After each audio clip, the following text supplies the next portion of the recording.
Hello बच्चों, welcome back to Darshanai classroom channel. मैं आपका inorganic chemistry teacher Sonu Pratap आपका वापस स्वागत करता हूँ। हमने लास्ट क्लास में हाइब्रिडाइजेशन किया था और हाइब्रिडाइजेशन से रिलेटेड हमने बहुत सारे क्वेश्चंस भी प्रैक्टिस किए। एक बार उसको रिवाइज करते हैं आज और फिर देखेंगे कि हाइब्रिडाइजेशन हमें मॉलिक्यूल की ऑर्बिटल्स की मिक्सिंग के बारे में तो बताता है, लेकिन उसके स्ट्रक्चर या वो कैसा शेप का होगा, उसकी ज्योमेट्री क्या होगी, उसके बारे में कभी नहीं बताता। ठीक है, तो उसके एक नई थ्योरी आई थी। ठीक है, उसको स्टार्ट करने से पहले एक बार स्ट्रक्चर देखते हैं, एक बार देखते हैं कि हमने हाइब्रिडाइजेशन हमें याद है भी कि नहीं। ठीक है ना, तो हमारे पास क्या है, PO4 3-। ठीक है, PO4 3-, मेरे पास ये। ठीक है, जब मेरे पास ये स्ट्रक्चर होगा तो मेरे को इसका हाइब्रिडाइजेशन निकालना, और मैं इसका स्पेसिफिकली हाइब्रिडेशन इसलिए दे रहा हूं क्योंकि मेरे को ये चार्ज को देखना है कि चार्ज कहां पर है ना। देखो, PO4 3-, मेरे पास PO4 3- मतलब सेंट्रल एटम मेरे पास फॉस्फोरस। अगर सेंट्रल एटम फॉस्फोरस है तो उस पे वैलेंस इलेक्ट्रॉन्स कितने होंगे, वैलेंस इलेक्ट्रॉन्स कितने होंगे। मैंने क्या बोला था कि जितना भी नेगेटिव चार्ज हो उसको प्लस इस पे जितने भी इलेक्ट्रॉन्स हो, फॉस्फोरस पे वैलेंस इलेक्ट्रॉन्स कितने होते हैं 5, और नेगेटिव चार्ज कितना है 3, तो आप कितने हो जाएंगे 8 इलेक्ट्रॉन्स, है ना, 8 इलेक्ट्रॉन्स। ठीक है, ये हो गया आपका। ठीक है, नेक्स्ट वैलेंस इलेक्ट्रॉन्स आपने देखा। अब electron needed by side atoms, electron needed by side atoms. ठीक है, साइड एटम्स को कितने इलेक्ट्रॉन चाहिए, साइड एटम्स को कितने इलेक्ट्रॉन चाहिए। अब ऑक्सीजन, एक ऑक्सीजन को कितने इलेक्ट्रॉन चाहिए होते हैं बेटा, एक ऑक्सीजन को कितने इलेक्ट्रॉन चाहिए होते हैं, एक ऑक्सीजन को आपके पास मिनिमम 2 इलेक्ट्रॉन चाहिए होते हैं उसको स्टेबल करने के लिए, है ना। एक ऑक्सीजन को मिनिमम कितने इलेक्ट्रॉन चाहिए होते हैं 2। ठीक है, तो electron needed by side atoms 2। अब कितने साइड एटम्स हैं 4, ऑक्सीजन कितने हैं आपके पास 4। तो अगर 4 ऑक्सीजन है, एक ऑक्सीजन को 2 चाहिए, तो सिंपल कैलकुलेशन है कि यहां पर कितने इलेक्ट्रॉन्स नीड होंगे 8 इलेक्ट्रॉन्स। ठीक है, अच्छा लोन पेयर कितना आ गया बेटा, लोन पेयर आ जाएगा बेटा कितना, total valence electrons minus electron needed by side atoms divided by 2। ठीक है, कितना हो जाएगा बेटा 0, कितना हो जाएगा 0। अब ये 0 हो गया। एटम्स अटैच कितने हैं बेटा हमारे पास, एटम्स अटैच्ड है हमारे पास, आपके पास 4 एटम्स अटैच्ड है। कितने एटम्स अटैच्ड है 4। तो इसका हाइब्रिडाइजेशन क्या आ जाएगी बेटा, पहले स्टेरिक नंबर निकालो। स्टेरिक नंबर क्या होगा, स्टेरिक नंबर क्या होगा, स्टेरिक नंबर को 4 + 0 = 4। अगर 4 + 0 = 4 आपका स्टेरिक नंबर है, तो ये आपका स्टेरिक नंबर आ गया। यहां से हाइब्रिडेशन आ गया आपके sp, यहां से आपकी हाइब्रिडेशन आ गई sp3। ठीक है ना, sp3 आपकी हाइब्रिडेशन आ गई। ठीक है, अब जब मैं इसका स्ट्रक्चर लिखना चाहूंगा, उसका स्ट्रक्चर लिखने का तरीका क्या है। देखो, अभी मैं ज्योमेट्री की बात नहीं कर रहा हूं, मैं सिंपल लिखाने का तरीका दिखा रहा हूं। अगर ऑक्सीजन ऑक्सीजन ऑक्सीजन ऑक्सीजन, ठीक है, आगे ऑक्सीजन हर उसमें आ गया, ऑक्सीजन हर उसमें आ गया, क्यों। अब आप बेसिकली इस चीज को समझिए और इसको ध्यान से रखना। ठीक है, ऑक्सीजन कितने एटम्स है, ऑक्सीजन सिग्मा बॉन्ड तो बनाए गए, तो हाइब्रिडेशन पाई बॉन्ड की बात नहीं करता, लेकिन सिग्मा बॉन्ड की तो बात करता ही है, तो सिग्मा बॉन्ड आपने बना दिए। ठीक है, अब ये समझो कि पी फॉस्फोरस जो है उसके पास एक इलेक्ट्रॉन बच गया, 5 इलेक्ट्रॉन थे उसके पास अपने, नेगेटिव चार्ज को छोड़ के 5 इलेक्ट्रॉन थे उसके पास अपने, तो एक इलेक्ट्रॉन बच गया, तो एक इलेक्ट्रॉन के साथ वो क्या बना सकता है पाई बॉन्ड, एक इलेक्ट्रॉन के साथ वो क्या बना सकता है पाई बॉन्ड। ठीक है ना, 4 उसने बॉन्ड बनाए, उसके पास एक और इलेक्ट्रॉन बच गया, उसने पाई बॉन्ड बना दिया। अब बचे 3 नेगेटिव चार्ज। अब नेगेटिव चार्ज या तो फॉस्फोरस पे आएंगे या तो ऑक्सीजन पे आएंगे, तो नेगेटिव चार्ज कहां आएगा ऑक्सीजन पे। क्यों नेगेटिव चार्ज ऑक्सीजन पे आएगा, क्योंकि ज्यादा इलेक्ट्रोनेगेटिव कौन है, ज्यादा इलेक्ट्रोनेगेटिव कौन है ऑक्सीजन, ज्यादा इलेक्ट्रोनेगेटिव कौन है ऑक्सीजन, और अगर ऑक्सीजन ज्यादा इलेक्ट्रोनेगेटिव है तो उस पर क्या चार्ज आएगा नेगेटिव।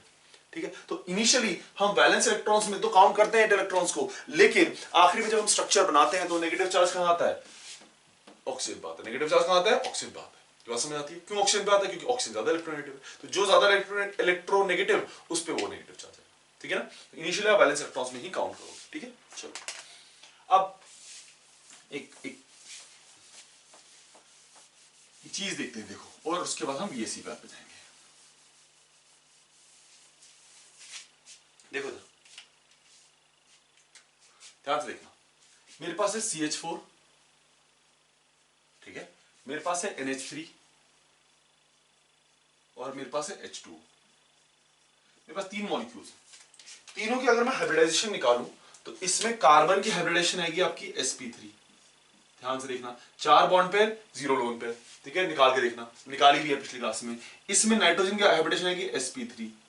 ठीक है, इसमें होंगे 1 lone pair plus 3 bond pair, इसमें होगा 4 बॉन्ड पेयर। ठीक है, और इसमें कितना होगा, इसकी भी हाइब्रिडेशन sp3 होती है, निकाली है 2 lone pair plus 2 bond pair. ठीक है, जब इनका स्ट्रक्चर बनाते हैं, तो स्ट्रक्चर इनका कुछ इस तरह से बनता है। देखो,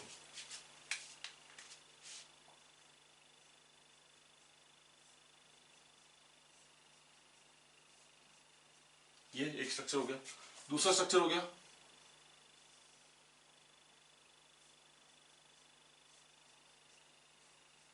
ये, और तीसरा स्ट्रक्चर हो गया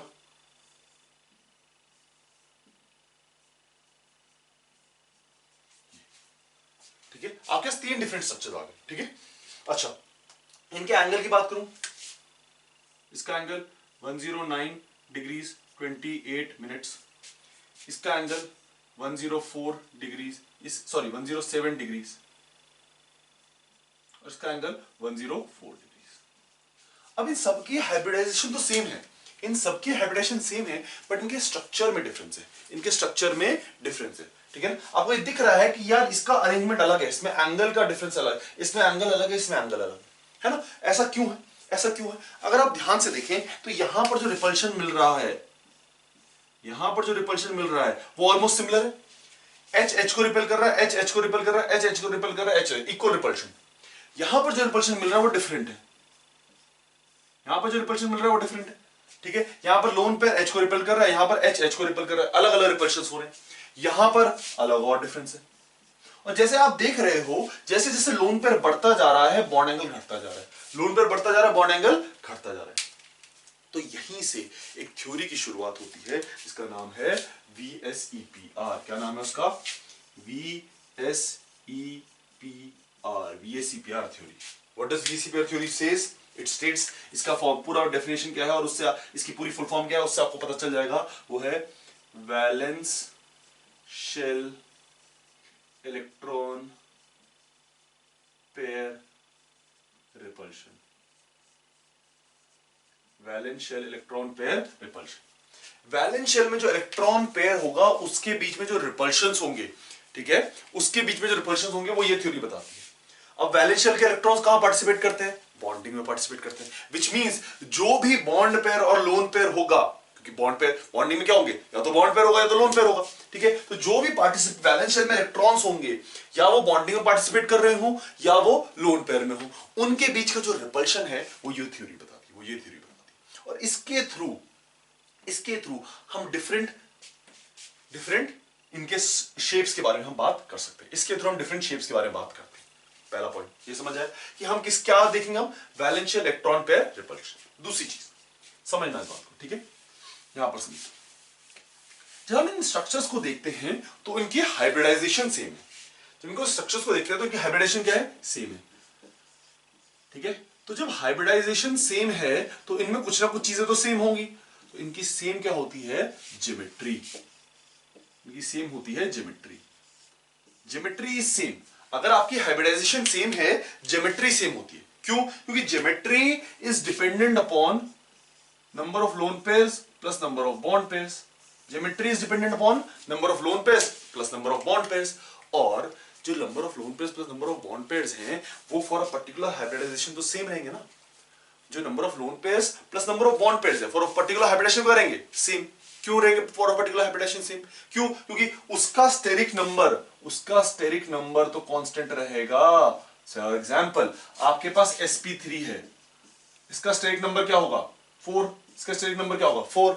अब इसमें सिनेरियोस क्या बन सकते हैं? इसमें सिनेरियोस क्या बन सकते हैं? Zero lone pair and 4 bond pair, ये बन सकता है इसमें। सेकेंड सिनेरियो क्या बन सकता है?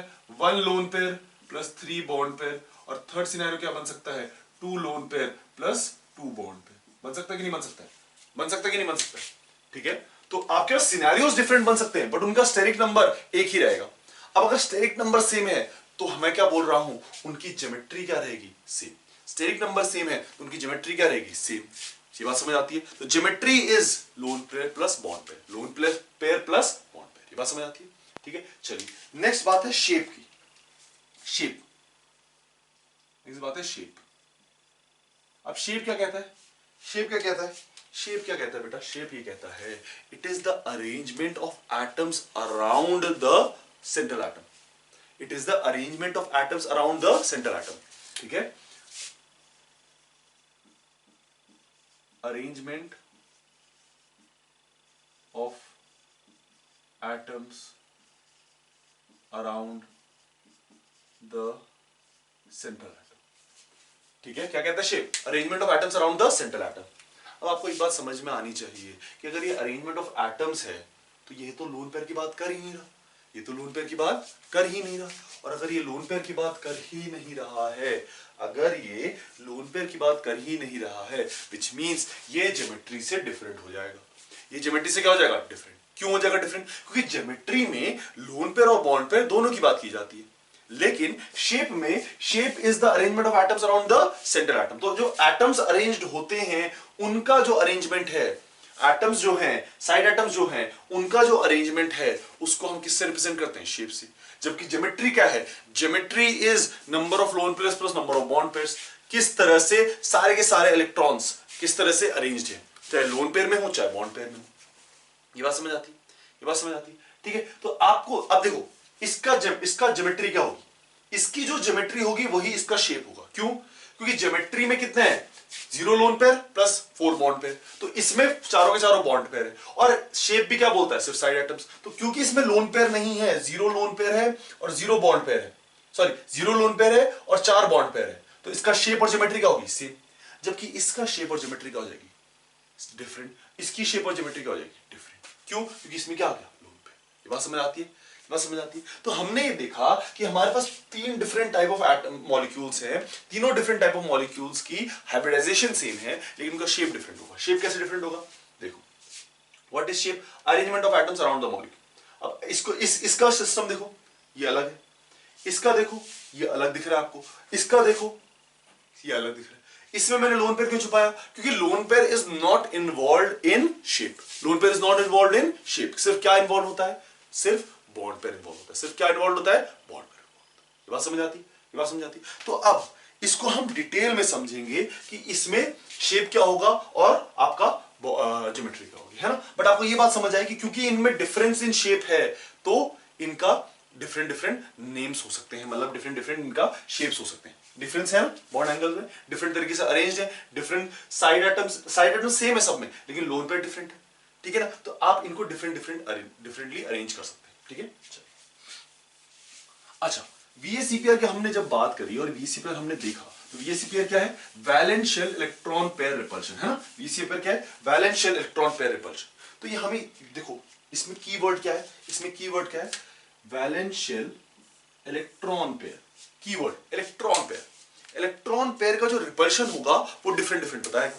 अब इलेक्ट्रॉन पेयर के रिपल्शन मतलब ये है कि आपके पास सिंगल बॉन्ड है, आपके पास लोन पेयर है, ठीक है ना। आपके पास 2 बॉन्ड है, एक सिंगल बॉन्ड है, आपके पास एक लोन पेयर।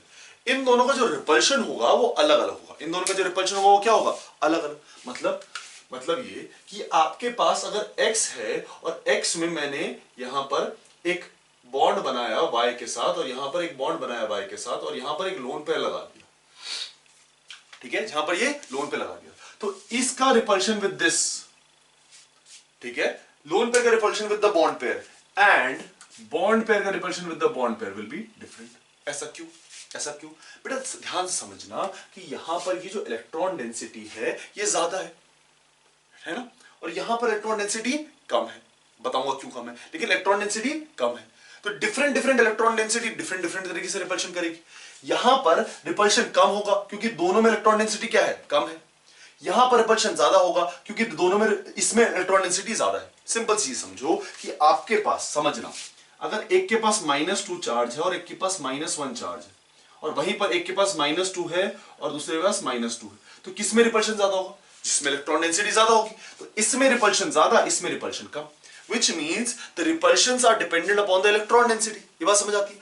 अब बात करते हैं हम सिंगल बॉन्ड और डबल बॉन्ड की। देखो, जब मैं बात करता हूं सिंगल बॉन्ड की, तो सिंगल बॉन्ड दोनों तरफ के, सिंगल बॉन्ड के दोनों तरफ न्यूक्लियस होता है। इसके बीच में 2 इलेक्ट्रॉन्स तो होते हैं, लेकिन उसके दोनों तरफ क्या होता है? न्यूक्लियस होता है।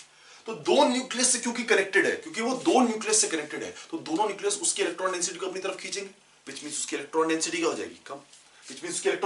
जाएगी? कम। अब बात करते हैं हम लोन पेयर की। जब मैं लोन पेयर की बात करता हूं तो लोन पेयर किससे कनेक्टेड होता है बेटा? लोन पेयर किससे कनेक्टेड होता है? सिर्फ एक न्यूक्लियस से कनेक्टेड होता है। लोन पेयर किससे कनेक्टेड होता है? सिर्फ एक न्यूक्लियस से कनेक्टेड, है ना। और अगर लोन पेयर सिर्फ एक न्यूक्लियस से कनेक्टेड है, तो एक ही न्यूक्लियस उसको अट्रैक्ट कर रहा है, which means उसमें electron density compare to the bond pair, compare to the bond pair क्या होगी, ज्यादा, compare to the bond pair क्या होगी, ज्यादा। ये बात समझ आती है, ये बात समझ आती है। मैं कहना ये चाह रहा हूं कि आपके पास जो सिंगल बॉन्ड है उसमें भी 2 इलेक्ट्रॉन है, जो अलोन पेयर उसमें भी 2 इलेक्ट्रॉन है। अब सिंगल बॉन्ड में दिक्कत यह है कि सिंगल बॉन्ड के आसपास 2 न्यूक्लियस है, जब बॉन्ड बनेगा तो 2 न्यूक्लियस तो आएंगे। अब वो 2 न्यूक्लियस हैं, वो इसकी इलेक्ट्रॉन डेंसिटी को अपनी तरफ पुल करेंगे, क्योंकि न्यूक्लियस इलेक्ट्रॉन डेंसिटी तो चाहते हैं। अब जब वो इलेक्ट्रॉन डेंसिटी को अपनी तरफ पुल करेंगे तो इसकी ओवरऑल इलेक्ट्रॉन डेंसिटी क्या हो जाएगी, कम, बिकॉज ऑफ द 2 न्यूक्लियस। लेकिन यहां पर जो लोन पेयर है उसके पास भी 2 इलेक्ट्रॉन है, और लेकिन इसके पास सिर्फ एक ही न्यूक्लियस है। कितने न्यूक्लियस है, एक। तो जब वो एक न्यूक्लियस इससे इलेक्ट्रॉन डेंसिटी खींचेगा तो बहुत ही कम अमाउंट में खींच पाएगा एज कंपेयर टू दिस, क्योंकि इसमें 2 न्यूक्लियस। तो जब ऐसा हो रहा होगा तो इसकी इलेक्ट्रॉन डेंसिटी ज्यादा, इसकी इलेक्ट्रॉन डेंसिटी कम, इसकी इलेक्ट्रॉन डेंसिटी ज्यादा, इसकी इलेक्ट्रॉन डेंसिटी कम। अब इलेक्ट्रॉन डेंसिटी से क्या होगा, इलेक्ट्रॉन डेंसिटी से क्या होगा, मैंने अभी आपको बताया। इलेक्ट्रॉन डेंसिटी से होगा कि आपके पास अगर -1 और -1 चार्ज है, आपके पास अगर -2 और -2 चार्ज है, तो ज्यादा रिपल्शन किसको मिलेगा, ज्यादा रिपल्शन किसमें मिलेगा, इसमें। ज्यादा रिपल्शन किसमें मिलेगा, इसमें। क्यों, क्योंकि ये -2 रिपल्शन कर रहे हैं एक दूसरे के साथ, और जब ये एक दूसरे के साथ ज्यादा इलेक्ट्रॉन डेंसिटी है तो ज्यादा रिपल्शन दिखाएंगे, कम इलेक्ट्रॉन डेंसिटी तो कम रिपल्शन दिखाएंगे। तो जिसके पास ज्यादा इलेक्ट्रॉन डेंसिटी वो ज्यादा रिपल्शन दिखाता है। तो यहां से हम डिराइव करते हैं एक चीज, हम यहां से एक चीज डिराइव करते हैं। वो डिराइव क्या करते हैं हम, lone pair repulsion is greater than lone pair bond pair repulsion. मतलब लोन पेयर के बीच में जो रिपल्शन होगा वो ज्यादा होगा as compared to lone pair bond pair के बीच में। ये इंपॉर्टेंट है ना, लोन पेयर के बीच में जो रिपल्शन होगा वो ज्यादा होगा लोन पेयर बॉन्ड पेयर के बीच में, और वो और ज्यादा होगा बॉन्ड पेयर बॉन्ड पेयर के बीच में। क्यों, क्योंकि बॉन्ड पेयर में तो इलेक्ट्रॉन डेंसिटी और कम हो गई। मतलब क्या है, मतलब ये है कि कंसीडर करो लोन पेयर के पास -2 है इलेक्ट्रॉन डेंसिटी, और बॉन्ड पेयर के पास -1, बॉन्ड पेयर के पास क्या है, -1। तो यहां पर क्या रिपल्शन हो रहा है, यहां पर हो रहा है -2, यहां पर क्या रिपल्शन हो रहा है, -2, -1, और यहां पर क्या रिपल्शन हो रहा है, -1, -1। किसमें ज्यादा रिपल्शन होगा बेटा, किसमें ज्यादा रिपल्शन होगा, जिसमें ज्यादा इलेक्ट्रॉन डेंसिटी होगी उसमें ज्यादा रिपल्शन, और अगर जिसमें ज्यादा रिपल्शन, ठीक है, आपके पास बॉन्ड आएंगे उस हिसाब से। तो आपको ये समझ आया कि ये रिपल्शन ज्यादा, ये रिपल्शन कम, ये रिपल्शन और कम। तो जब हम लिखते हैं तो हम ये बोलते हैं कि आपके पास lone pair repulsion is the greatest, lone pair repulsion is the greatest. ठीक है, ये क्या बता रहा है हमें, रिपल्शन के बारे में बता रहा है। किसके बारे में बता रहा है, रिपल्शन के बारे में, रिपल्शन। ठीक है, रिपल्शन के बारे में बता रहा है ना, रिपल्शन। ये बात समझ आ रही है, ये बात समझ आ रही है, ये बात समझ आती है। चलिए ठीक है, ठीक है। तो आपको ये बात क्लियरली समझ आए कि loan pair repulsion will be more than lone pair bond pair repulsion will be more than bond pair repulsion. ठीक है, चलिए आगे बढ़े। अब आपको 2 चीज समझ आई, आपको 2 चीज समझ आई। देखो आपको क्या चीज समझ आई कि आपके पास एक ज्योमेट्री नाम से एक वर्ड है जो इन्वॉल्व करता है 2 चीजों को, lone pair plus bond pair को, है ना, और आपके पास शेप नाम से एक चीज है जो सिर्फ किसको इन्वॉल्व करता है, बॉन्ड पेयर को, जो सिर्फ किसको इन्वॉल्व करता है, बॉन्ड पेयर को। ये बात तो समझ आई, ठीक है। अब एक टर्म और, एक चीज और समझा। देखो VSEPR, VSEPR क्या बोलती है समझना। VSEPR ये बोलती है कि एक तो लोन पेयर रिपल्शन ज्यादा होगा, बॉन्ड पेयर रिपल्शन ज्यादा अलग होगा, बॉन्ड पेयर रिपल्शन सबसे कम होगा, ये उसने बोला। दूसरा पॉइंट उसने बोला कि आपके पास geometry lone pair bond pair को करती है और शेप बॉन्ड पेयर को करता है। Very good. अब तीसरा पॉइंट वो बोलती है कि जब भी इन वैलेंस शेल इलेक्ट्रॉन्स का अरेंजमेंट होगा around the central atom, valence shell electron pairs का जब अरेंजमेंट होगा अराउंड द सेंट्रल एटम, तो कुछ इस तरह से होगा कि उनको मिनिमम रिपल्शन मिले। वैलेंस शेल इलेक्ट्रॉन पेयर का रिपल्शन कुछ इस तरह से होगा कि उनको मिनिमम रिपल्शन मिले। कहने का मतलब कि आपके पास जो भी बॉन्ड पेयर हैं, एक्स के अराउंड जो भी बॉन्ड पेयर हैं, ठीक है, और जो भी लोन पेयर हैं, उनका अरेंजमेंट कुछ इस तरह से होगा कि उनको क्या मिले, मिनिमम रिपल्शन। ऐसा क्यों बेटा, अगर रिपल्शन होगा, देखो समझो इस बात को, ठीक है, कि अगर देखो यहां पर इसको मैं कुछ इस तरह से समझाता हूं। देखो एक मेरे पास स्ट्रक्चर है, उसको स्ट्रक्चर को हम बाद में भी यूज करेंगे, ठीक है, लेकिन अभी फॉर द टाइम में यूज कर लेते हैं। ठीक है, देखो समझने की कोशिश करना, ठीक है। देखो ठीक है, मेरे पास ये स्ट्रक्चर है, मेरे पास ये स्ट्रक्चर है, ठीक है ना, मेरे पास एक स्ट्रक्चर है, ठीक है। अब ये जो स्ट्रक्चर है, अब ये तीनों सारे सेम है, तो जब ये इसको इधर से रिपल्शन मिलेगा तो ये इस साइड मूव करेगा, लेकिन इसको यहां से भी रिपल्शन मिल रहा है, इसको यहां से भी रिपल्शन मिल रहा है, उसको यहां से भी रिपल्शन मिल रहा है। तो अगर मैं ये कहूं कि इसको मैं थोड़ा सा इधर शिफ्ट कर देता हूं, इसको मैं थोड़ा सा इधर शिफ्ट कर देता हूं, है ना, इसको मैं कहूं कि मैं इसको थोड़ा सा इधर शिफ्ट कर देता हूं, तो ये रिपल्शन देना शुरू कर देगा। इसको मैं कहूं कि इसको थोड़ा सा इधर शिफ्ट कर देता हूं, ये रिपल्शन देना शुरू कर देगा। तो बेसिकली हर सिस्टम ये चाहता है कि वो इस तरह से अरेंजमेंट करे कि उसको मिनिमम रिपल्शन मिले। हर सिस्टम क्या चाहता है कि वो इस तरह से अरेंजमेंट करे कि उसको मिनिमम रिपल्शन मिले।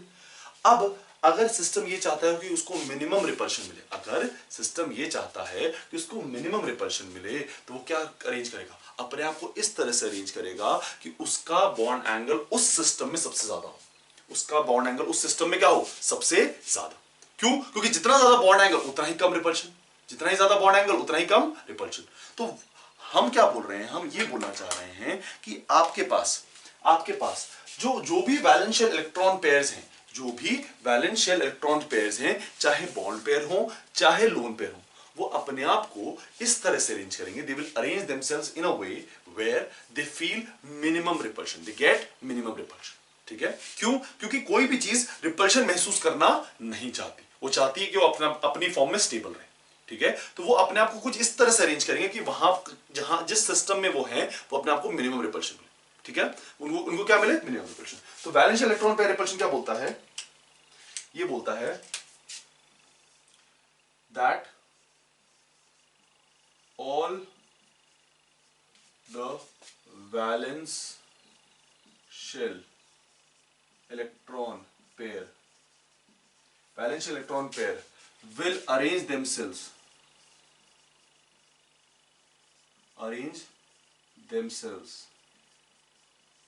ठीक है, themselves in a way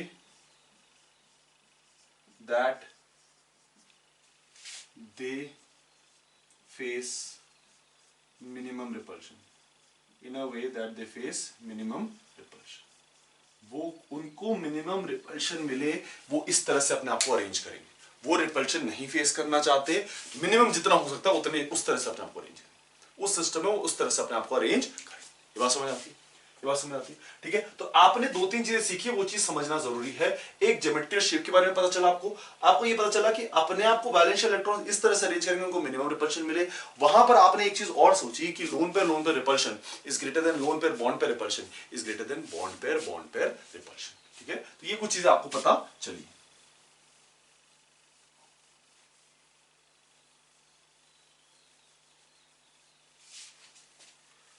चलिए अब यहां से देखना शुरू करते हैं कि डिफरेंट ज्योमेट्रीज और डिफरेंट शेप्स क्या होंगे of different hybridization. Geometry and shape of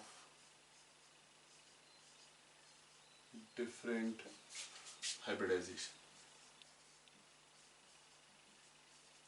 ठीक है? डिफरेंट हाइब्रिडाइजेशन की ज्योमेट्रीज और शेप देखने की कोशिश करते हैं, किस तरह से वो वेरी करते हैं, किस तरह से वो चलता है ना, वो देखने की कोशिश करते हैं। ठीक है? चलिए पहला, फर्स्ट, जब मेरे पास स्टेरिक नंबर हो 2, ठीक है, स्टेरिक नंबर 2 हो तो मेरे पास क्या क्या क्या हो सकते हैं, क्या क्या पॉसिबिलिटीज है मेरे पास पॉसिबिलिटीज हैं, देखो मेरे पास पॉसिबिलिटीज हैं BeCl2 CO2, ठीक है, HgCl2, ठीक है, मेरे पास ये पॉसिबिलिटीज है ना। मेरे पास कुछ इस नेक्स्ट हो सकता है इसमें BH2+, ठीक है, BH2+, एक्सेट्रा, मतलब बहुत सारी और अदर पॉसिबिलिटीज हो सकती है। ठीक है ना, एक्सेट्रा। तो कुछ मेरे पास ये पॉसिबिलिटीज हो सकती है ना, कुछ मेरे पास ये पॉसिबिलिटीज हो सकती है। ठीक है? अच्छा चलिए इनमें से एक का एग्जांपल ले लेते हैं। किसका एग्जांपल है? CO2 ले लेते हैं ना, CO2 ले लेते हैं। तो CO2 कैसा होगा देखो, ठीक है, CO2 कैसा होगा दिस। इसकी हाइब्रिडेशन क्या होगी बेटा, अगर स्टेरिक नंबर 2 है तो हाइब्रिडेशन क्या होगी sp2, स्टेरिक नंबर 2 है तो हाइब्रिडेशन क्या होगी sp2, ठीक है, sp2 आपकी हाइब्रिडेशन। ठीक है? अच्छा अब इसकी ज्योमेट्री की बात करूं, तो ज्योमेट्री क्या है, कैसे दिख रहा है, लीनियर, कैसे दिख रहा है, लीनियर, है ना, तो लीनियर ज्योमेट्री। इसकी शेप की बात करूं, अगर इसकी शेप की बात करूं तो क्या इसमें कोई लोन पेयर है, क्या कार्बन के पास कोई लोन पेयर है, नहीं, कार्बन के सारे इलेक्ट्रॉन्स यूज हो गए हैं बॉन्ड बनाने में, कार्बन के सारे इलेक्ट्रॉन्स यूज हो गए हैं बॉन्ड बनाने में। तो अगर कार्बन के सारे इलेक्ट्रॉन्स बॉन्ड बनाने में यूज हो गए हैं तो उसका शेप क्या होगा, उसके पास लोन पेयर होगा नहीं, तो जो ज्योमेट्री होगी वही क्या होगी, शेप। तो ये भी शेप भी क्या है इसका, लीनियर। शेप भी क्या है इसका, लीनियर। ये बात समझ आ रही हो, ये बात समझ रहे हो? क्योंकि इसके पास कोई भी लोन पेयर नहीं है, तो जब भी सेंट्रल एटम के पास कोई लोन पेयर नहीं होगा तो वो जो ज्योमेट्री होगी वही क्या होगा, शेप। वही क्या कहलाएगा, शेप। ठीक है, चलो देखो बॉन्ड एंगल। बॉन्ड एंगल क्या होगा बेटा, बॉन्ड एंगल क्या होगा, बॉन्ड एंगल होगा बेटा इसका 180 डिग्री। ये बॉन्ड एंगल है, this is 180 degree, 180 degree bond angle हो जाएगा आपका 180 डिग्री। ठीक है, क्या ये प्लेनर होगा, क्या ये प्लेनर होगा, प्लेनर का मतलब क्या ये प्लेन में आएगा, इस तरह का मॉलिक्यूल है देखो, तो क्या ये प्लेन में आएगा, बिल्कुल एक प्लेन में आ जाएगा, बिल्कुल एक प्लेन में आ जाएगा। प्लेनर होगा कि नहीं होगा, बिल्कुल ये इस प्लेन में आ सकता है ना, तो एक प्लेन में आ रहा है तो क्या होगा, planar. This will be a planar molecule, इसलिए प्लेनर मॉलिक्यूल। ठीक है, तो आपके पास स्टेरिक नंबर है, स्टेरिक नंबर है आपके पास 2, उसकी हाइब्रिडेशन होगी sp2। आपके पास कंपाउंड्स है BeCl2, CO2, HgCl2, BH2+ etcetera बहुत सारे हो सकते हैं। ठीक है, हमने एक एग्जांपल लिया CO2 का, CO2 का हमने कुछ इस तरह से स्ट्रक्चर बनाया। हमने कहा कि इसकी ज्योमेट्री होगी लीनियर, इसकी ज्योमेट्री क्या है, लीनियर, इसका शेप भी होगा लीनियर। अच्छा, अब क्वेश्चन आता है कि सर ये ऐसे ही क्यों बनेगा, सर ये ऐसा ही क्यों बनेगा। ठीक है, आपने एक लाइन लास्ट लाइन पढ़ी थी कि वो अपने आप को इस तरह से अरेंज करते हैं कि उनको क्या मिले, मिनिमम रिपल्शन। अब सोचो, अब इस बात को ध्यान से समझना, अगर मैं इसको यहां बना दूं तो क्या इसको मिनिमम रिपल्शन मिलेगा, नहीं, ये रिपल्शन तो बढ़ गया। अगर मैं यहां से हटा के इसको यहां बना दूं तो क्या इसको मिनिमम रिपल्शन मिलेगा, नहीं, क्योंकि यहां से तो हट गया, यहां पर। तो अब मैक्स मिनिमम रिपल्शन कहां मिलेगा इसको, इसको मिनिमम रिपल्शन मिलेगा यहां पर, इस कंपाउंड के। क्यों, क्योंकि ध्यान से देखो तो this is the maximum distance that it can have, ये मैक्सिमम डिस्टेंस है ना, ये मैक्सिमम डिस्टेंस है, इससे ज्यादा डिस्टेंस हो नहीं सकता, क्योंकि अगर ये इधर की तरफ गया तो बॉन्ड एंगल कम हो गया, इधर की तरफ गया तो बॉन्ड एंगल कम हो गया। तो जहां भी आपको मैक्सिमम डिस्टेंस मिलेगा वो वहां अरेंज होने की कोशिश करेगा। ये बात समझ आ रही है? तो इसको मैक्सिमम डिस्टेंस कहां मिल रहा था, यहां पर, और इसने अपना को इस तरह से अरेंज किया, इसने अपना को इस तरह से अरेंज किया। बात समझ आ रही है? ये बात समझ आ रही है कि CO2 इस तरह से क्यों रहेगा, बात समझ आती है? चलिए ठीक है, नेक्स्ट देखिए।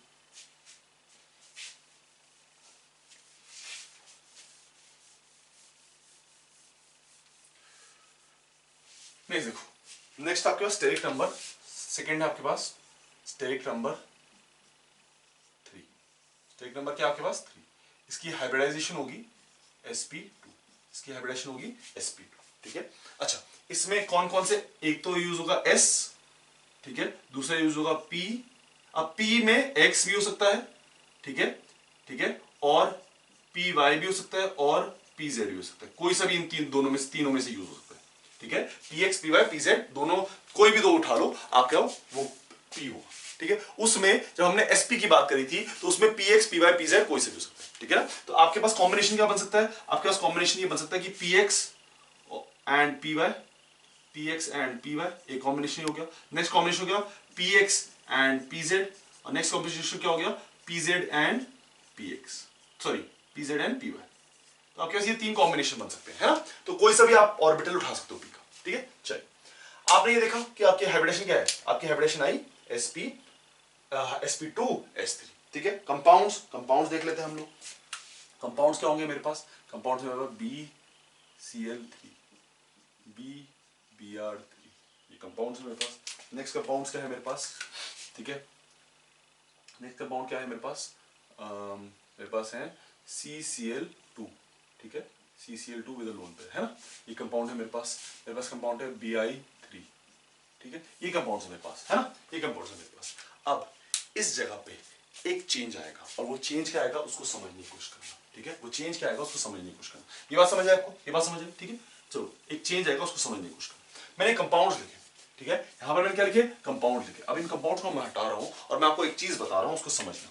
जब मैं S3 की बात करता हूं तो इसकी हाइब्रिडेशन है sp2, इसकी हाइब्रिडेशन है sp2, और यहां पर दो सिनेरियोस बन सकते हैं। क्या बन सकते हैं, दो सिनेरियोस। पहला सिनेरियो, पहला केस केस 1।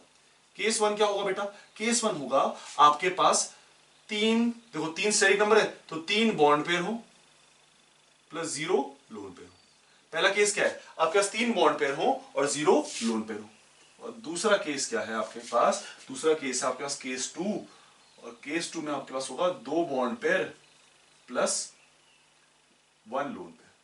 केस 2 क्या होगा, 2 bond pair plus 1 lone pair. ये बात समझ आ रही है, ये बात समझ आ रही है कि केस 1 में है आपके पास कि तीनों के तीनों जो 3 बने हैं, जो 3 स्टेरिक नंबर प्रोवाइड कर रहे हैं, वो तीनों के तीनों क्या है, बॉन्ड पेयर है। और केस 2 एक ऐसा है जहां पर आपके पास 2 बॉन्ड पेयर है और 1 लोन पेयर है।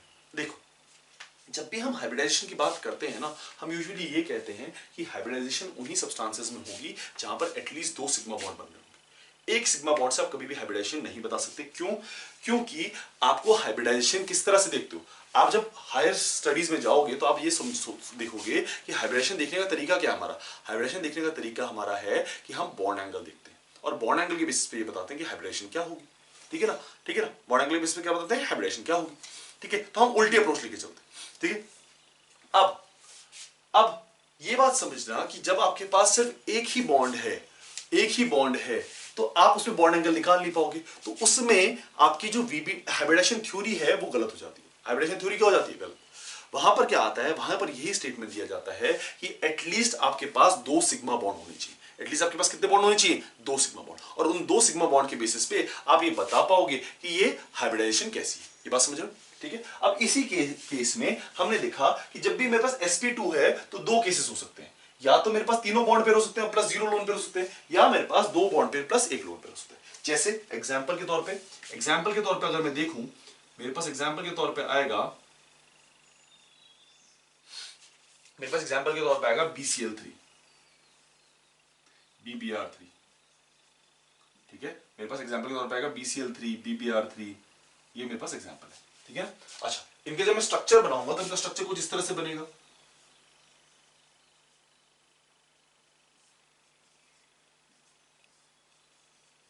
कुछ इस तरह से स्ट्रक्चर बनेगा, है ना, ये स्ट्रक्चर होगा।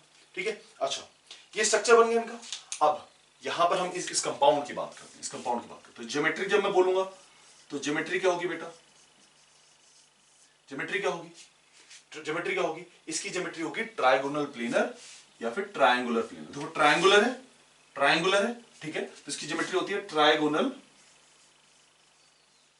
प्लेनर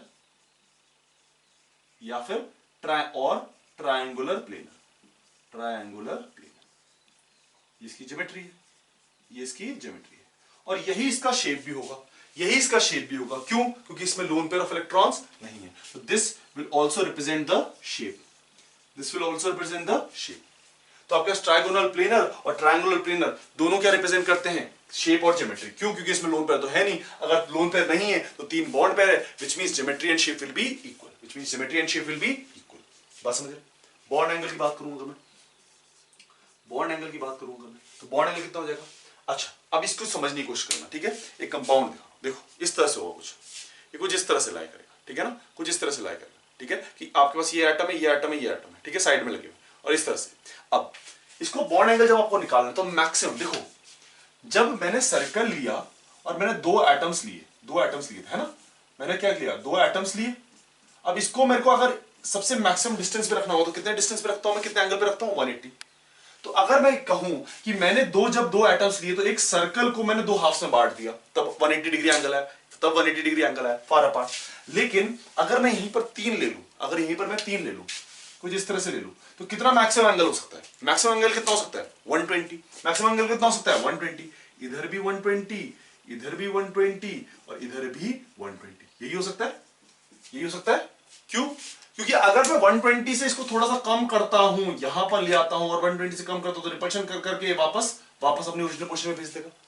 ठीक है, क्यों? क्योंकि ये वाला रिपल्शन, ये वाला रिपल्शन और ये वाला रिपल्शन, तीनों रिपल्शन क्या है, इक्विवेलेंट है। तीनों रिपल्शन क्या है, इक्विवेलेंट। तो इसका एंगल कितना आता है बेटा, इसका एंगल आता है 120 डिग्री। इसका एंगल क्या आता है, 120 डिग्री, 120 डिग्री। इसका एंगल कितना आता है, 120। तो ज्योमेट्री क्या हुई, ट्रायंगुलर प्लेनर या ट्रायंगुलर प्लेनर, और शेप क्या हो, वही ट्रायंगुलर प्लेनर है या ट्रायंगुलर प्लेनर।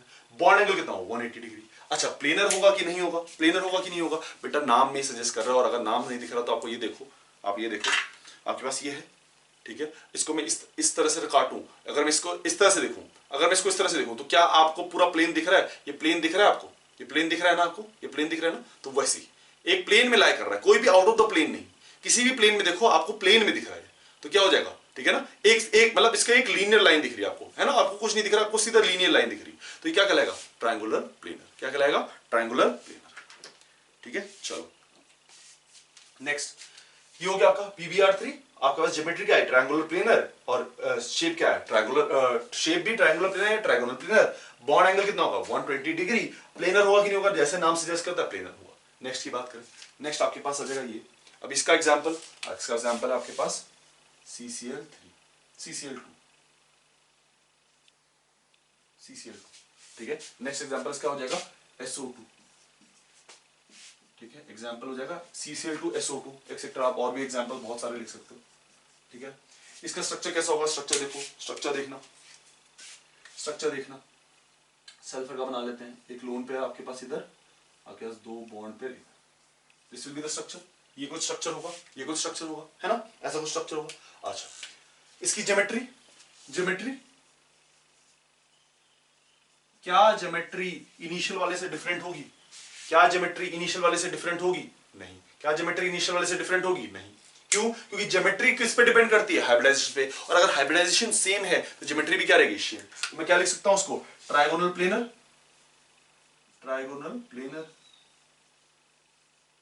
या फिर ट्रायंगुलर और ट्रायंगुलर प्लेनर, या फिर ट्रायंगुलर प्लेनर।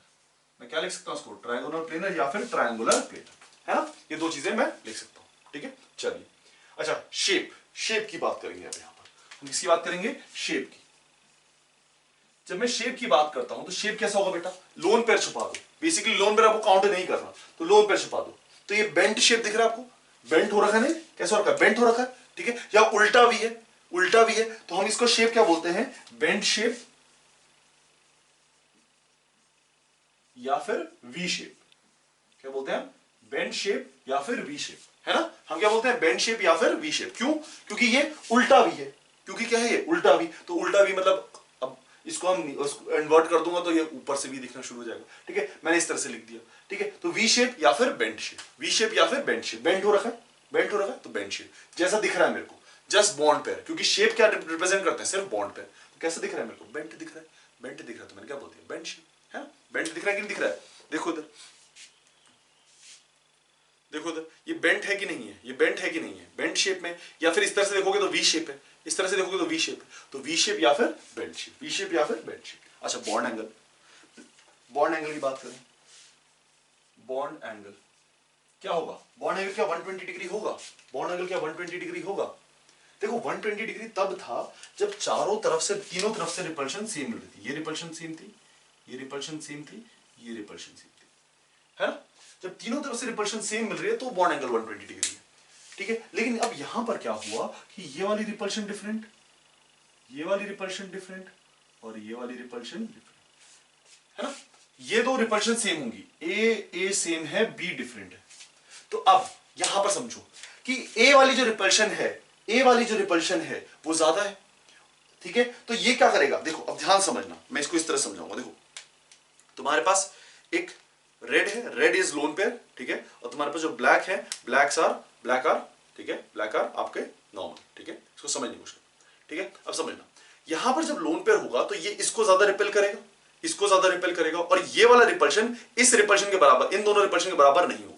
यहां पर क्या हो रहा था, क्योंकि सारे रिपल्शन, ये वाला रिपल्शन बराबर, ये वाला रिपल्शन बराबर, ये वाला रिपल्शन बराबर, तो इक्वल एंड अपोजिट, मतलब इक्वल रहते थे तो मैक्सिमम एंगल कितना होगा, 120 डिग्री। लेकिन अब क्या हुआ कि ये वाला रिपल्शन और ये वाला रिपल्शन ज्यादा है और ये वाला रिपल्शन कम है। क्यों, क्योंकि ये बॉन्ड पेयर के बीच में रिपल्शन है, और ये किसके बीच में रिपल्शन है, लोन पेयर बॉन्ड पेयर के बीच में। ये किसके बीच में रिपल्शन है, ये बॉन्ड पेयर और ये भी बॉन्ड पेयर, और ये किसके बीच में रिपल्शन है, लोन पेयर। तो यहां पर lone pair repels bond pair, ज्यादा रिपल्शन होगा। यहां पर lone pair repels bond pair, ज्यादा रिपल्शन होगा। लेकिन यहां पर bond pair repels bond pair, यहां पर bond pair repels bond pair, तो रिपल्शन कम। अगर रिपल्शन कम हुआ तो ये श्रिंक कर जाएगा, श्रिंक क्यों करेगा, क्योंकि ये वाला फोर्स और ये वाला फोर्स ज्यादा है, ये वाला फोर्स कम है, ये वाला फोर्स ज्यादा है, ये वाला फोर्स कम है, तो ये क्या कर जाता है, श्रिंक कर जाता है, ये क्या कर जाता है, श्रिंक। जबकि ये केस इसमें नहीं हो सकता। क्यों? क्योंकि ये वाला फोर्स प्लस ये वाला फोर्स प्लस ये वाला फोर्स, या ये वाला रिपल्शन और ये वाला रिपल्शन, ये सारे रिपल्शन क्या है? सेम। तो अगर ये सारे रिपल्शन सेम है तो बॉन्ड एंगल सबके क्या रहने चाहिए? सेम। तो आपने एक सर्कल को 3 हाफ्स में काटा तो मैक्सिमम एंगल कितना आएगा? 120 डिग्री। लेकिन इस केस में क्या हुआ कि ये दोनों रिपल्शन हो गए कम, ये दो रिपल्शन हो गए कम, ये वाला रिपल्शन हो गया कम, इनका रिपल्शन बढ़ गया, इसका रिपल्शन बढ़ गया, तो फोर्सफुली इसको क्या करना पड़ गया? श्रिंक। फोर्सफुली इसको क्या करना पड़ गया? श्रिंक। बात समझ आती है कि हुआ ये कि ये रिपल्शन और ये रिपल्शन बढ़ने की वजह से इसका रिपल्शन तो कम है, इन दोनों का ये रिपल्शन ज्यादा है, तो इसका क्या हो जाता है? ये श्रिंक कर जाता है। ये क्या कर जाता है? श्रिंक। तो अब बॉन्ड एंगल कितना होगा? याद नहीं करना बेटा, देखो याद करोगे तो कभी भी सक्सेसफुल नहीं हो पाओगे। या मतलब कुछ चीजें याद करनी पड़ती हैं, वो नेसेसरी है, बट हर चीज को याद नहीं करना। आप ये इसका एंगल थोड़ी याद करते बैठोगे, बट आप एक जनरल स्टेटमेंट दे सकते हो कि it will be less than, bond angle will be less than 120 degrees. Bond angle will be less than 120 से कम होगा, ये तो हम जनरल स्टेटमेंट दे रहे हैं, and that will be asked paper. Paper में कभी भी आपसे हर सिस्टम का बॉन्ड एंगल नहीं पूछेंगे, ठीक है? आपसे बस ये पूछेंगे कि इसका जनरल ट्रेंड क्या है, ठीक है? क्योंकि बॉन्ड एंगल रटने के लिए तो बहुत सारी चीजें, हर चीज थोड़ी रटते बैठोगे, तो आपको बस ये पता होना चाहिए कि इसका बॉन्ड एंगल 120 से क्या होगा? कम। 120 से क्या होगा? कम, ठीक है? अच्छा, ये बात समझ? चलिए, ठीक है। अच्छा, प्लेनर होगा कि नहीं होगा? प्लेनर होगा कि नहीं होगा? अगेन वही चीज जो मैं बता रहा था आपको। देखो, एक प्लेन में दिख रहा है कि नहीं दिख रहा है? एक प्लेन में दिख रहा है कि नहीं दिख रहा है? ये प्लेन दिख रहा है कि नहीं दिख रहा है? ठीक है, ये ऐसे प्लेन में दिख रहा है कि नहीं दिख रहा है? हाँ, तो प्लेन में दिख रहा है तो बस प्लेनर हो गया। कैसा मॉलिक्यूल हो गया? प्लेनर, है ना? तो ये कैसा मॉलिक्यूल हो जाएगा? प्लेनर मॉलिक्यूल, है ना? प्लेनर मॉलिक्यूल, प्लेनर हो जाएगा, ये हो जाएगा प्लेनर, हो जाएगा प्लेनर। तो आपको दो चीज समझ आई S3 में। आपके पास दो टाइप है, sp2 है। sp2 में दो है, या तो तीनों बॉन्ड पेयर हो और 0 लोन पेयर हो, या दो बॉन्ड पेयर हो और एक लोन पेयर हो। उसमें हमने कंपाउंड्स देखे। बॉन्ड एंगल, अगर तीनों बॉन्ड पेयर है तो बॉन्ड एंगल 120 डिग्री होगा। अगर तीनों लोन, दो बॉन्ड पेयर और एक लोन पेयर है तो bond angle less than 120 degree होगा। अब यहां पर एक चीज और समझो, और वो बहुत जरूरी है, वो क्वेश्चन पूछा जा सकता है कई बार।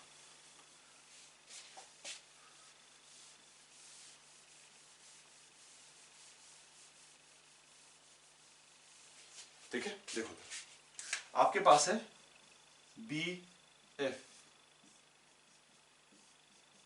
आपके पास है BCl, ठीक है? और आपसे पूछा जाता है कि इसमें बॉन्ड एंगल क्या होगा, इसमें बॉन्ड एंगल क्या होगा। देखो, इसकी हाइब्रिडाइजेशन क्या है? sp2, इसकी भी हाइब्रिडाइजेशन क्या है? sp2, दोनों की हाइब्रिडाइजेशन क्या है? sp2। तो हाइब्रिडाइजेशन तो दोनों की सेम है। इनका बॉन्ड पेयर, इस मॉलिक्यूल में बॉन्ड पेयर क्या है? सेम। इस मॉलिक्यूल में बॉन्ड पेयर क्या है? सेम, है कि नहीं? तो इसमें रिपल्शन क्या मिलेगा? इक्विवेलेंट। इसमें रिपल्शन क्या मिलेगा? इक्विवेलेंट। इसमें भी रिपल्शन क्या मिलेगा? इक्विवेलेंट, है ना? और अगर रिपल्शन इक्विवेलेंट मिल रहा है तो वो हमेशा कहां रहना चाहेगा? मैक्सिमम बॉन्ड एंगल पे। और maximum bond angle for this hybridization is 120। Maximum bond angle for this hybridization is 120, है ना? Maximum bond angle for this hybridization is 120। बात समझ आती है? तो चाहे फ्लोरीन लगा लो, चाहे क्लोरीन लगा लो, चाहे ब्रोमीन लगा लो, चाहे आयोडीन लगा लो, जब तक लोन पेयर नहीं आता और साइड एटम्स एक मॉलिक्यूल के लिए सिमिलर रहते हैं तो बॉन्ड एंगल हमेशा क्या रहेगा? सेम। बॉन्ड एंगल हमेशा क्या रहेगा? सेम। इसको इस तरह से देखो कि आपके पास एक सर्कल है छोटा और एक बड़ा सर्कल है। इस छोटे सर्कल को आपको 3 हाफ्स में काटना है, इस बड़े सर्कल को आपको 3 हाफ्स में काटना है। क्यों बड़ा सर्कल क्यों बोला? क्योंकि क्लोरीन बड़ा एटम है। छोटा सर्कल क्यों बोला? क्योंकि फ्लोरीन छोटा एटम है। तो छोटे सर्कल को भी अगर 3 हाफ्स में काटोगे तो मैक्सिमम कितना बॉन्ड एंगल आएगा? 120। और अगर बड़े सर्कल को मैक्सिमम इक्वल हाफ्स में काटोगे तो कितना आएगा? 120। तो वो साइज पे डिपेंडेंट नहीं होता, वो डिपेंडेंट होता है कि आपके पास रिपल्शन कैसा मिल रहा है, आपके पास रिपल्शन कैसा मिल रहा है। यहां पर क्योंकि रिपल्शन इक्विवेलेंट है, यहां पर क्योंकि रिपल्शन इक्विवेलेंट है तो बॉन्ड एंगल हमेशा क्या रहेगा? इक्विवेलेंट। और अगर बॉन्ड एंगल इक्विवेलेंट रहेगा तो मैक्सिमम बॉन्ड एंगल कितना हो सकता है इस हाइब्रिडेशन पे? sp2 और 120 बॉन्ड एंगल हो सकता है। सब बॉन्ड एंगल्स कितने होंगे? 120। इसमें बॉन्ड एंगल्स कितने होंगे? 120। इन दोनों के बॉन्ड एंगल्स कितना क्या है? सेम, ठीक है? पहली चीज ये बात समझो। दूसरी चीज हमने सल्फर लिया और सल्फर में हमने लोन पेयर लिया, लोन पेयर में हमने डबल बॉन्ड लगा दिया। अब हम पूछ रहे हैं बॉन्ड एंगल, तो हमने ये क्यों नहीं निकाला? बेटा बेसिकली अगर आप देखो तो ये लोन पेयर और बॉन्ड एंगल के बीच का डिफरेंस है, बॉन्ड के बीच का एंगल है। बॉन्ड एंगल क्या होगा? बॉन्ड एंगल जैसा नेम सजेस्ट करता है बॉन्ड्स के बीच का एंगल होगा, बॉन्ड्स के बीच का एंगल होगा, ठीक है ना? जैसा नेम सजेस्ट करता है बॉन्ड्स के बीच का एंगल होगा। लोन पेयर और बॉन्ड के बीच का एंगल नहीं होगा। दो बॉन्ड्स जो बने हैं उनके बीच का एंगल को क्या बोलते हैं? हम बॉन्ड एंगल, ठीक है ना? ये बात समझ आती है? चलिए नेक्स्ट,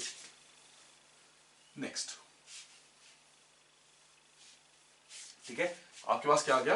S4, आपके पास क्या हो गया S4। S4 मतलब क्या हो जाएगा आपका sp3। S4 मतलब sp3 है ना, S4 मतलब sp3। ठीक है, चलो अगर sp3 है तो इसकी ज्योमेट्री पहले ही लिख लेते हैं क्योंकि शेप अलग अलग हो सकता है लेकिन ज्योमेट्री क्या रहेगी सेम। तो ज्योमेट्री क्या होगी बेटा, ज्योमेट्री का नाम होता है टेट्राहेड्रल। टेट्राहेड्रल ज्योमेट्री होती है टेट्राहेड्रल, है ना, ज्योमेट्री क्या होती है इसका टेट्राहेड्रल। अच्छा चलिए sp3 की बात करें। केस वन क्या हो सकता है कि चारों के चारों बॉन्ड पेयर हो और जीरो लोन पेयर हो, ये केस हो सकता है कि चारों के चारों क्या हो बॉन्ड पेयर और zero lone pair. Second case क्या हो सकता है कि आपके पास 3 बॉन्ड पेयर हो और सॉरी सेकंड केस थोड़ा सा ऊपर लिख लेते हैं। आपके पास केस 2 है 3 bond pair plus 1 lone pair, है ना। और थर्ड केस क्या हो सकता है आपके पास, थर्ड केस हो सकता है आपके पास केस 3 आपके पास 2 bond pair plus 2 lone pair, ये केस हो सकता है। अब बॉन्ड पेयर मिनिमम 2 तो होने ही चाहिए, ठीक है, तो उस तरह से मैंने वेरी कर दिया। ठीक है, एग्जांपल्स ले लो। Best example CH4, best example NH3, best example H2। ठीक है, ये आपके बेस्ट एग्जांपल्स है ना, ये आपके बेस्ट एग्जांपल्स है। ठीक है, चलिए देखिए इनका स्ट्रक्चर देखिए, देखो उधर CH4, जब मैं CH4 की बात करता हूं, ठीक है, CH4 की बात करता हूं, CH4 का स्ट्रक्चर होगा कुछ इस तरह से H H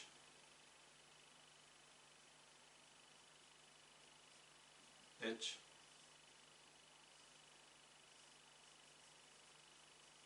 H। ठीक है, कुछ इस तरह से स्ट्रक्चर होगा। मैंने ऐसा क्यों बनाया अभी बता रहा हूं, ठीक है, कुछ इस तरह से स्ट्रक्चर होगा।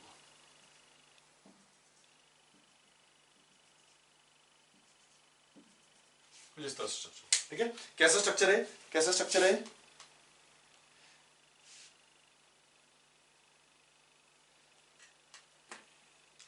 ये स्ट्रक्चर है। ठीक है ना, कुछ इस तरह से स्ट्रक्चर है, देखो कुछ इस तरह से स्ट्रक्चर आपके पास। ठीक है, अब ध्यान से समझना इस चीज को, ठीक है ना, जो मैं बता रहा हूं उसको ध्यान समझना। ये जो फील्ड लाइन है this represents that this H is outside the plane, ये जो डैश लाइन है this represent this H is inside the plane. अब समझो, और ये दोनों प्लेन में, ये दोनों एच किस में, प्लेन में। देखो आपके पास ये सिस्टम है, देखो ध्यान से देखना, ये दोनों एच प्लेन में है, ये दोनों एच किस में है, प्लेन में, है ना, ये दोनों एच किस में है, प्लेन में, और ये कार्बन हो गया सेंटर पे, और ये वाला एच जो है वो आपकी तरफ है और ये वाला एच क्या है, मेरी तरफ। ये वाला एच आपकी तरफ है और ये वाला एच मेरी तरफ है, तो क्या मैं बोल सकता हूं कि ये आउटसाइड द प्लेन, अगर मैं इसको प्लेन कंसिडर करूं, अगर मैं इस लाइन को प्लेन कंसिडर करूं तो ये आउटसाइड द प्लेन और ये इनसाइड द प्लेन है, ये आउटसाइड द प्लेन और ये इनसाइड द प्लेन है, क्या मैं कह सकता हूं। आप चाहे इसको इस तरह से रख लो, अब देखो इसको प्लेन कंसिडर कर लो, ये एच, ठीक है, ये प्लेन में आ गए, कार्बन प्लेन में आ गया, ये एच आउटसाइड द प्लेन, ये एच इनसाइड द प्लेन, कह सकता हूं कि नहीं कह सकता हूं, कह सकता हूं, कह सकता हूं। ठीक है, तो आपके पास अगर आप देखो तो ये वाला एच और ये वाला एच, ये आउटसाइड द प्लेन होगा, ये इनसाइड द प्लेन, ये दोनों एच इन द प्लेन और ये भी इन द प्लेन, ये बात समझ आ रही। ठीक है, चलिए अच्छा ज्योमेट्री की बात हमने कर दी, तो ज्योमेट्री इसकी टेट्राहेड्रल रहेगी क्योंकि हाइब्रिडेशन सेम है। ठीक है, शेप की बात करते हैं, शेप भी क्या रहेगा इसका, टेट्राहेड्रल, शेप भी क्या रहेगा, टेट्राहेड्रल। टेट्राहेड्रल क्यों रहेगा बेटा इसका शेप क्या रहेगा इसका, टेट्राहेड्रल। शेप टेट्राहेड्रल क्यों रहेगा, क्योंकि इसमें कोई भी लोन पेयर नहीं है, और जब किसी में कोई भी लोन पेयर नहीं होता, जब किसी में कोई भी लोन पेयर नहीं होता तो जो उसकी ज्योमेट्री होती है वही इसका शेप होता है। ठीक है, तो टेट्राहेड्रल। अच्छा अब बॉन्ड एंगल, बॉन्ड एंगल की बात करें तो बॉन्ड एंगल आपको इसका याद रखना पड़ेगा, बॉन्ड एंगल होता है 109 डिग्रीज 28 मिनट्स। क्यों 109 डिग्री 28 मिनट्स। आप कोई और एंगल ऐसा बताओ जो आपको लगता हो कि किसी तरह से इसको अरेंज कर सकते हैं। आप बोलोगे सर हम इनको इस तरह से अरेंज कर लेते हैं, है ना, इनको इस तरह से कुछ अरेंज कर लेते हैं। देखो ये 3 हमारे पास, 3 इस तरह से कर लेते हैं और एक को मैं आगे पीछे कहीं ऐसे रख लेता हूं। अगर आप देखो तो इसमें एंगल कितना हो गया 190 डिग्री, इसमें एंगल कितना हो गया 90 डिग्री, इसमें एंगल कितना हो गया 90 डिग्री। 90 डिग्री पे रिपल्शन ज्यादा, 120 डिग्री पे 3 को तो रख सकते हैं बट चौथे को कार हो गए, चौथे को बोलो सर ऐसा रख दो, ठीक है ऐसा रखा, ये 120 डिग्री पे लेकिन ये 90 पे, 90 पे। ठीक है, क्योंकि इन सबको रिपल्शन इक्वल मिल रहा है तो इनके पास जो बेस्ट पॉसिबल एंगल है वो है 109 डिग्रीज 28 मिनट्स, 109 डिग्रीज 28 मिनट्स, और ये उसी एंगल पे रहना चाहते हैं। ठीक है, चलिए बॉन्ड एंगल हो गया। अच्छा प्लेनर होगा कि नहीं होगा, प्लेनर होगा कि नहीं होगा, प्लेनर बिल्कुल नहीं होगा। देखो अगर आप ध्यान से देखो तो अगर मैं प्लेन पास करता हूं तो ये आउटसाइड द प्लेन, ये इनसाइड द प्लेन हो रहा है, विच मींस पूरा का पूरा मॉलिक्यूल प्लेन में नहीं है, पूरा का पूरा मॉलिक्यूल प्लेन में नहीं। कैसे? अगर मैं इधर से पास करता हूं तो ये एक इधर साइड की तरफ, एक साइड की तरफ, प्लेन में आ रहा है क्या? एक प्लेन में आ रहा है क्या? नहीं। तो ये नॉन प्लेनर मॉलिक्यूल है। कैसा है? Non planar. ठीक है ना, नॉन प्लेनर मिल जाएगा आपके पास, नॉन प्लेनर। ठीक है, तो शेप हो गया टेट्राहेड्रल, बॉन्ड एंगल हो गया 109 डिग्री 28 मिनट्स, और कैसा मॉलिक्यूल हो गया? Non planar molecule. कैसा मॉलिक्यूल हो गया? Non planar molecule. ये बात समझ रहे हो? ये बात समझ रहे हो? ठीक है, चलिए अब NH3 की बात करते हैं। NH3 की बात करते हैं, स्ट्रक्चर देखें NH3 का। NH3 का स्ट्रक्चर कैसा होगा? Lone pair H H H। कैसा स्ट्रक्चर है? देखो कैसा स्ट्रक्चर है, इसको भी देखो, देखते जाओ सब। कुछ इस तरह से, कुछ इस तरह से देखो, ये 4 दिख रहे हैं, ये 3 दिख रहे हैं, 1 2 3, और ऊपर पे एक लोन पेयर होगा, 1 2 3, ऊपर पे एक लोन पेयर है ना, 1 2 3, ऊपर पे एक लोन पेयर। ठीक है, 3 इस तरह से।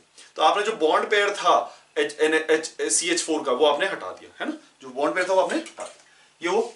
ठीक है, अच्छा शेप, क्या इसकी शेप और ज्योमेट्री सेम होगी? क्या इसकी शेप और ज्योमेट्री सेम होगी? नहीं, क्योंकि इसमें क्या आ गया? Lone pair. तो अब इसका शेप क्या कहलाएगा? लोन पेयर को छुपा के जो भी दिख रहा हो वो।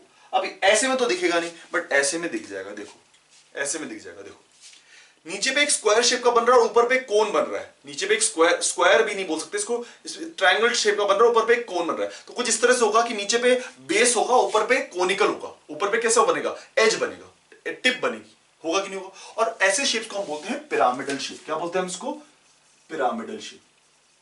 पिरामिड जैसा होता है ना, पिरामिड जैसा होता है ना, कि पिरामिड का नीचे बेस है, ऊपर पे एक टिप है ना, वैसे इसमें देखो, क्योंकि लोन पेयर को तो हम काउंट कर नहीं रहे है ना, तो हमारे पास क्या है? ये एंड पॉइंट है, तो नीचे पे क्या हो गया आपके पास? बेस, और ऊपर पे आ गया टिप, तो क्या कहलाएगा? पिरामिडल शेप है ना, पिरामिडल शेप। अच्छा bond angle, bond angle, bond angle क्या होगा बेटा इसका?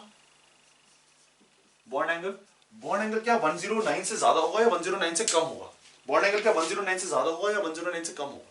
सोचने का तरीका सोचो। देखो ये वाला रिपल्शन इज ग्रेटर और ये वाला रिपल्शन इज लेस। ये वाला रिपल्शन कम है, ये वाला रिपल्शन ज्यादा है, तो ये श्रिंक करेंगे या बढ़ेंगे? श्रिंक करेंगे या बढ़ेंगे? अगर बाहर से रिपल्शन ज्यादा मिल रहा है तो वो श्रिंक करता है, अगर अंदर से रिपल्शन ज्यादा मिल रहा है तो एक्सपैंड करता है। तो बाहर से रिपल्शन ज्यादा मिल रहा है तो वो क्या करेगा? श्रिंक। श्रिंक करेगा तो 109 से क्या होगा? कम। तो इसका बॉन्ड एंगल होता है 107 डिग्रीज। 107 डिग्रीज। क्यों? क्योंकि क्या हुआ ये कि ये वाला रिपल्शन ज्यादा हो गया, और जब ये वाला रिपल्शन ज्यादा हो जाएगा तो ये मॉलिक्यूल क्या कर जाएगा? श्रिंक कर जाएगा, HH श्रिंक कर जाएंगे, और जब ये श्रिंक करेंगे तो बॉन्ड एंगल क्या हो जाएगा? 107 डिग्रीज हो जाएगा। ठीक है, ये आपका बॉन्ड एंगल आ गया। ठीक है, अच्छा प्लेनर होगा या नॉन प्लेनर होगा? प्लेनर होगा या नॉन प्लेनर होगा? देखो अब कैसी शेप है। अब देखो अगर मैं कैसे भी काटूं, अगर मैं इस तरह से काटूं तो ये आउटसाइड द प्लेन, ये इनसाइड द प्लेन। अगर मैं इस तरह से काटूं तो ये outside the plane, inside the plane, कुछ ना कुछ चीजें बाहर रह जा रही हैं उस प्लेन से, तो ये नॉन प्लेनर होगा। कैसा होगा? Non planar. ये होगा नॉन प्लेनर। तो ये क्या हो गया? ये भी नॉन प्लेनर, ये भी नॉन प्लेनर। ठीक है, पिरामिडल शेप 109 डिग्री से। ठीक है, नेक्स्ट H2। H2 की बात करें तो स्ट्रक्चर देखेंगे H2 का पहले तो हम।